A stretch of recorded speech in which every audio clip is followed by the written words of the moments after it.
What's going on? Guys, welcome back to the channel. Reels here. So this will be a spoiler-free review for the reimagining, I guess I should call it, of Mean Girls that's dropping this week. Directed by Samantha Jane and Arturo Perez, it is once again written by Tina Fey, who stars alongside Tim Meadows. Once again, the only two people I think reprising their roles, and I will say there are a few surprises too, so stay tuned and pay very close attention to the movie now.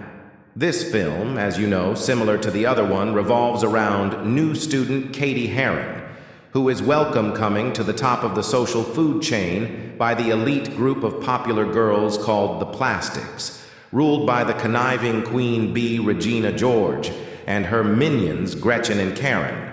However, when Katie makes the major misstep of falling for Regina's ex-boyfriend Aeon Samuels, she finds herself prey in Regina's crosshairs, as Katie says to take down the group's apex predator with the help of her outcast friends Janice and Damien. She must learn how to stay true to herself while navigating the most cutthroat jungle of all high school. Now, of course, this film is starring in Gary Rice, Renee Rapp again, like I mentioned, Tina Fey, Ten Meadows again, and some other surprising stars now. I will say I was not expecting the yesification of Mean Girls to be the first good movie of the year, but here we are.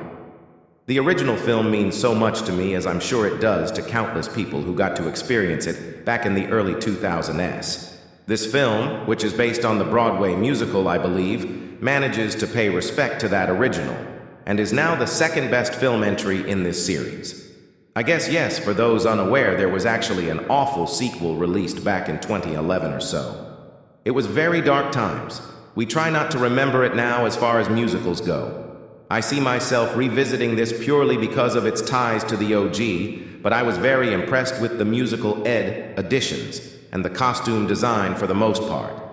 Obviously, Renee Rapp put everyone else to shame, but I'll get back to that. I think most people listening right now know that this story like a religion to them almost.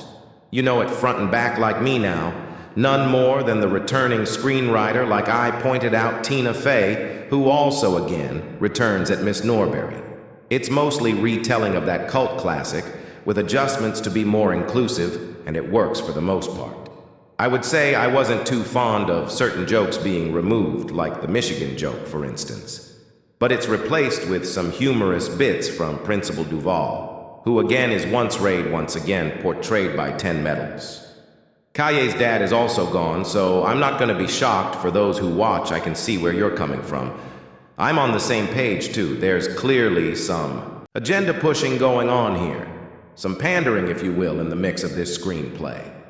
Still, Kaye's inexperience after spending her youth being homeschooled shines our iconic plastic steel sleigh, and Regina George's Queen Bee status has been turned up, thanks to the character being treated almost like a force of nature.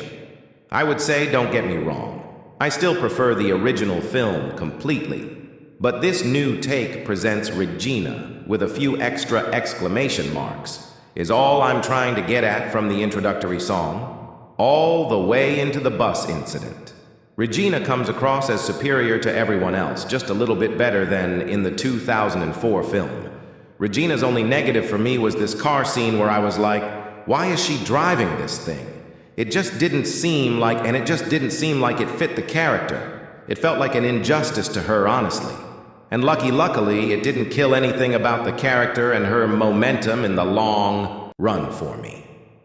Faye also seemed to give Damien a lot more to do, which in turn makes the character that much more lovable and memorable than ever before, if he didn't make you laugh. Countless times before this updated, Damien is a true crowd pleaser, and still came through with the iconic "she doesn't go here" line now. The inclusion of social media added an extra layer to the toxicity of the story as expected. When it relates to things like the burn book and the rumors within it, the feminism themes, stay true to yourself, all of those are still handled pretty well. Overall, the story isn't as funny as the original, but multiple moments managed to make me chuckle, and they weren't ill-timed jokes. They just were not ill-timed. The comedy works. It just wasn't as funny. I did mention mostly being impressed with the music, And while that is true, some of it didn't mesh well with the story at times. One moment at Aaron's party being the standout for me where Renee sings her heart out. It just felt a little bit out of place, honestly. Without looking at the track list, the only memorable songs do indeed come from Renee, but that's not shocking at all if they eliminated the musical aspect. You'd still have a competent remake on your hands for the most part, and there's no denying that. And Gary Rice captures Kai's cultural ignorance with ease, and the transition into being plastic is portrayed very well.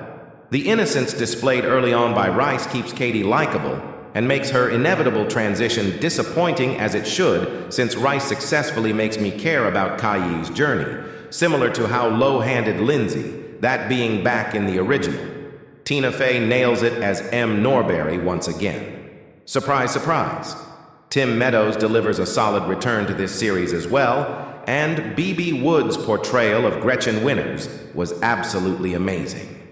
I only wish they let her explore the cracking of the character a little more, because I think Lacey Chamberlain would dig what B.B. delivered here. Now, for the main event of the evening, Renee Rapp crushed this row. I'm not gonna say Regina George belongs to her now because she can share the crown with Rachel, but guys, she devoured this movie. The singing was fired. The holier, the now attitude. She captured all of that very well, and it was just a really impressive portrayal of Regina George by her now. The line delivery, I would say at times is inferior to what Rachel McAdams did back in 2004.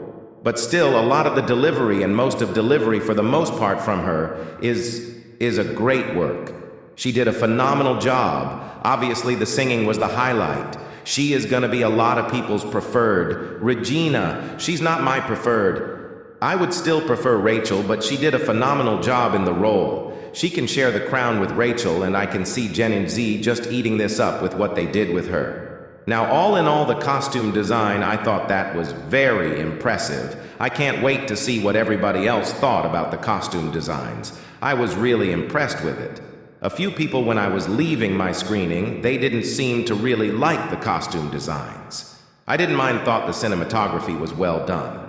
A lot of great camera work, especially when it comes to tracking the characters and letting you getting immersed in the musical numbers and letting the choreography just kind of take you over. The whole film, I would say all in all, is a W. I would give it a solid 7 out of 10. It's not a terrible film again. It's the first W for me of 2024 as it comes to movies, because the horror genre has sadly been slacking with what they've been giving us to start off the new year. But we still have Maxine to look forward to. But you guys let me know, what do you think about Mean Girls when you see it later this week? Do you like it? Do you not like it? Did you actually attend the Broadway musical that this is based off of? How does this compare?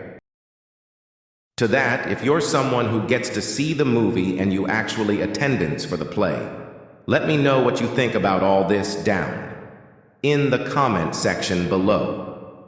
What do you think about? Also, those changes to the jokes that I have talked about, how they eliminated the race joke. They eliminated some other jokes. Kai's dad, I believe, was also gone. What are your thoughts on all of that?